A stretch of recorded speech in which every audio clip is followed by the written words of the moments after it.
जोहार झारखंड, जय झारखंड। आशा करते हैं आप सभी ठीक होंगे। हालांकि झारखंड और झारखंड के लोग बहुत तकलीफ के साथ, बहुत दर्द और पीड़ा के साथ अपने जीवन को यापन कर रहे हैं। उसी क्रम में आप सभी को सूचना मिली होगी कि वेदांता इलेक्ट्रो स्टील में कल लगभग 3 बजे के आसपास सियार गजरा नामक गांव पप्पू कुमार महतो नामक एक मजदूर की कार्य के दौरान मृत्यु हो जाती है। मात्र उम्र 25 साल की उम्र में दुनिया को छोड़ जाना एक मजदूर के रूप में उस परिवार के लिए कितनी पीड़ा का विषय होगा, इसका आप अंदाजा लगा सकते हैं। कुछ दिन पहले मजदूर दिवस था और संभवतः देश के तमाम राज्यों के मुख्यमंत्री, देश के प्रधानमंत्री बड़े बड़े मंचों पर संबोधन किए होंगे बड़ी बड़ी बातों को लेकर। लेकिन इस देश में केवल भाषण और नारों में मजदूर की हिफाजत होती है। अगर धरातल पर बात करें तो मजदूर की मौत पर भी कोई कानून नहीं बनता है।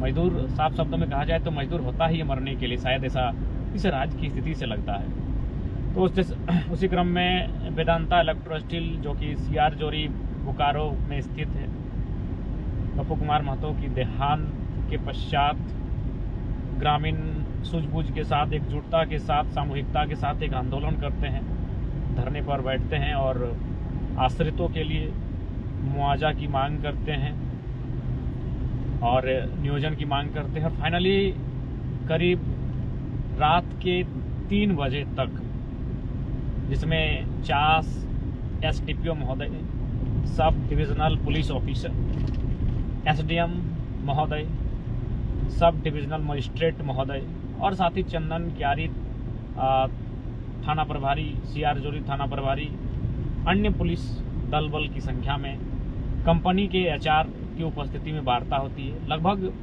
वह वार्ता रात 10 बजे से सुबह 3 बजे तक, जिसमें हम भी शामिल थे। हमारी भी 0.1% भूमिका रही उस वार्ता में। बाकी ये आंदोलन सामूहिक है, आंदोलन सबका है, सब ग्रामीणों ने मिलकर इस आंदोलन को लड़ा। तो लगभग 3 बजे भोर तक वार्ता होती है। उस वार्ता में जो बात हमारी मांग थी, उस मांगों को लेकर बात होती है। कंपनी 15 लाख के मुआवजे को मान जाती है, लेकिन नियोजन की बात पर मुकर जाती है। तो फिर हम लोग चेतावनी देते हैं कि अगर नियोजन के मामले पर पैसा रोहन कुमार दा पैसा अकाउंट में आ गया है तभी हम लोग जाम को छोड़े हैं, लिखित नहीं है, पैसा अकाउंट में आ चुका है। पीड़ित परिवार जो आश्रित हैं उनके परिवार के अकाउंट में पूरा 15 लाख पैसा आया है, तब हम लोग इस धरने को छोड़कर घर जा रहे हैं। और अभी हम लोग भी घर जा रहे हैं। सुबह 5 बजे 6 बजे हम लोग घर आए थे, मात्र 2-3 घंटा ही सोए थे कि फिर हम लोग को वहाँ जाना पड़ा। और कंडीशन इतना खराब है कि हम लोग अभी आधा घंटा पहले भोजन किए हैं।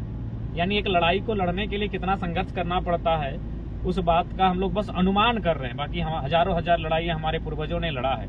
हम लोग एक छोटी सी लड़ाई में भाग लिया। आज हम लोग उस अनुभव को देखें, खासकर मुआवजा को लेकर, मजदूर की मौत को, मुआवजा को लेकर ये हमारी पहला आंदोलन था। उस आंदोलन में बहुत कुछ सीखने को मिला और देखने को मिला, जानने को मिला। और एक तो बात हुई कि आज बहुत सारे लोग कहते हैं कि आंदोलन से क्या हुआ।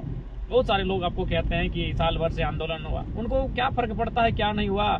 गांव में जाके देखिए, ठीक है, विधायक के रूप में बदलाव हो चाहे नहीं हो, गांव के एक एक नौजवान, एक एक महिला, एक एक बुजुर्ग के हृदय में बदलाव हो चुका है कि झारखंड को ठगा जा रहा है, झारखंड को छला जा रहा है। और जो लोग आंदोलन से भाग रहे थे आज आंदोलन कर रहे हैं, इतना बदलाव हुआ। आज ये आंदोलन का देन है कि वेदांता के इतिहास में संभवतः 15 लाख का मुआवजा जो मिला, ये वेदांता के इतिहास में, चूंकि हम लोग इस क्षेत्र के बारे में नहीं जानते हैं, स्थानीय लोग बोल रहे हैं कि इस प्रकार का आंदोलन एक टाइम हुआ था जब माननीय जगन्नाथ महतो जीवित थे 2014 में। उस समय वो विधायक थे और 8.25 लाख यानी 8,25,000 मुआवजा देने का कार्य किया था। तो कहीं ना कहीं वेदांता के इतिहास में, इलेक्ट्रो स्टील के इतिहास में यह पहला अवसर है जब मजदूर को मुआवजा के रूप में 15 लाख मिला है। बाकी कंपनियों में तो 30-35 मिलता है, लेकिन जब इलेक्ट्रो स्टील वेदांता की बात आती है तो यहाँ चूंकि पॉलिटिकल लीडर्स जो दलाल हैं वो कंपनी के साथ मिलकर काम करते हैं। इसीलिए अभी तक ग्रामीणों को अगर किसी प्रकार की आकस्मिक घटना घटती है या फिर मजदूर के साथ कोई अनहोनी घटती है तो उन्हें अभी तक इतनी राशि का मुआवजा नहीं मिला था। हालांकि अन्य कंपनियों में मिलता है, लेकिन आज वेदांता के इतिहास का ये पहला अवसर है जब मजदूर को उसकी मृत्यु के बाद उसके परिवार को, आश्रितों को 15 लाख का मुआवजा मिला। ये आंदोलन की जीत है, यह लड़ाई, यह संघर्ष तमाम ग्रामीणों का, जिन्होंने रात भर खूंटा गाड़कर धरना स्थल पर बैठे रहे, उन्हें सत नमन, बहुत बहुत धन्यवाद। और साथ ही धन्यवाद देंगे क्योंकि हालांकि कंपनी, जाहिर सी बात है, कंपनी में जो लोग सर्वोच्च पदों पर बैठे हैं, जाहिर सी बात है रंगमंच और पैसों के लोभ में वो मानवता भूल गए, लेकिन जो कंपनी के एचआर आए थे रावत महोदय, उन्होंने बहुत प्रयास किया।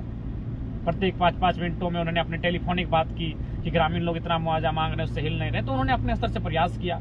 और जो एसडीएम महोदय थे, जो शायद राजस्थान क्षेत्र से संबंधित रखते हैं, एसडीएम महोदय ने भी बहुत अहम भूमिका निभाई। एसडीपीओ महोदय थे चास के, उन्होंने सिंह साहब, उन्होंने भी बहुत अच्छी भूमिका निभाई। और कुल मिलाकर आज एक पहली मर्तबा इस आंदोलन के दरमियान बहुत सारे समय हम लोग का सामना या फिर हम लोग के सामने खड़े हुए हैं IAS IPS, लेकिन आज बड़ा अच्छा लगा एक IAS के रैंक में और एक JPSC के रैंक में होने के बाद दोनों ने कंपनी को बिल्कुल सशर्त कहा कि जो ग्रामीणों की मांग है उस मांग को पूरा किया जाए, और जो लोग डिमांड कर रहे हैं, नियोजन की मांग कर रहे हैं, उसे परिपूर्ण किया जाए। उस क्रम में SDPO महोदय का धन्यवाद देंगे, SDM महोदय का धन्यवाद देंगे, SDM महोदय का भी धन्यवाद, SDPO महोदय का भी धन्यवाद।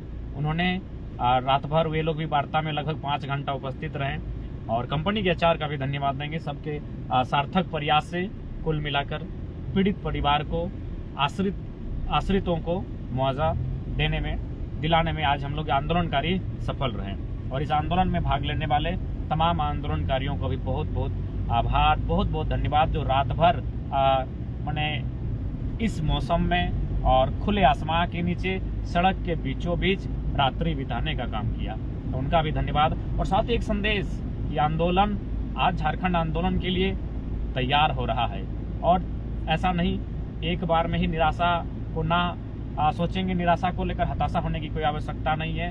समय करवट ले रहा है, निश्चय ही हमने बदलाव। और सबसे खूबसूरत बात इस आंदोलन में थी कि ये आंदोलन बिना किसी लीडर के, बिना कोई पॉलिटिकल लीडर की उपस्थिति में, बिना, अगर थे भी तो वो किसी विधायक अथवा सांसद रैंक के नहीं, वो ग्रामीण के तौर पर आए थे। अगर पॉलिटिकल दल से जुड़े लोग अगर 2-4 आए थे तो ग्रामीणों के नाते, हमदर्द होने के नाते आए थे, ना कि कोई पॉलिटिकल लीडर के रूप में। तो पहला आज अपने जीवन में मुआवजा को लेकर और मृत्यु को लेकर जो आंदोलन किए, मेरा पहला आंदोलन था, और जिसमें बहुत कुछ सीखने को मिला, बहुत कुछ देखने को मिला, और कुल मिलाकर बिना किसी नेता के नेतृत्व में यह आंदोलन हुआ, जो सबसे बड़ी ग्रामीणों की जीत रही।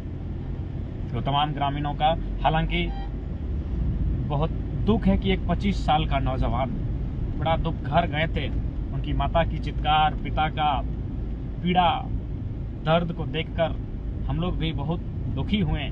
और क्या कर सकते हैं, नियति बहुत कभी कभी क्रूर रूप दिखाती है। 25 साल का नौजवान जिस पर उम्मीद थी अपने परिवार को लेकर कि उस परिवार को आगे लेकर जाएगा, उस परिवार के लिए कुछ करेगा, वो 25 साल का नौजवान इस आकस्मिक घटना में मृत्यु को प्राप्त हो जाता है। और कितना दुर्भाग्य कि हमें 24 घंटा आंदोलन करना पड़ता है, हमें सड़कों को जाम करना पड़ता है। कितना दुर्भाग्य कि हमें अपनी मांगों को मनवाने के लिए रात भर सड़कों पर बैठना पड़ता है। अरे भाई, आपको जानकारी देना चाहेंगे, आपको सुनकर गुस्सा भी आएगा और हंसी भी आएगी कि इस कंपनी में किसी DC और SP की पत्नी काम कर रही है।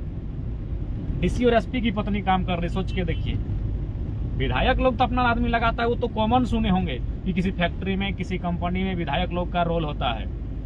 आप सोचिए कि DC और SP की पत्नी इस कंपनी में काम रही है। हाय रे दुख, हाय रे हमारे सोना झारखंड। पर हमारे मजदूर मौत को स्वीकार कर रहे हैं, बेरोजगारी को स्वीकार कर रहे हैं, घर द्वार छोड़कर विदेशों में, अन्य प्रदेशों में पलायन कर रहे हैं। और यहाँ माननीय DC, माननीय SP महोदय की अर्धांगिनियां नौकरी कर रहे। सुनने में 95,000 उनकी तनख्वाह है, अब बढ़कर 1 लाख प्लस हो गई है। और हमारे मजदूर 15,000, 20,000 की नौकरी पाने के लिए अपनी जानों की आहुति लगा रहे हैं, अपने प्राणों का बलिदान दे रहे हैं, उसके बावजूद उसे नौकरी नसीब नहीं हो रही है। इसलिए जो लोग अच्छा करेंगे उनका तो नाम लेंगे। बिल्कुल आज IAS के रूप में SDM महोदय और झारखंड पुलिस सेवा के रूप में उपस्थित DSP महोदय, SDPO महोदय, उनका नाम लेंगे, उनका आभार करेंगे। उन्होंने पूरा कोऑपरेट किया। लेकिन हाँ, उन दोनों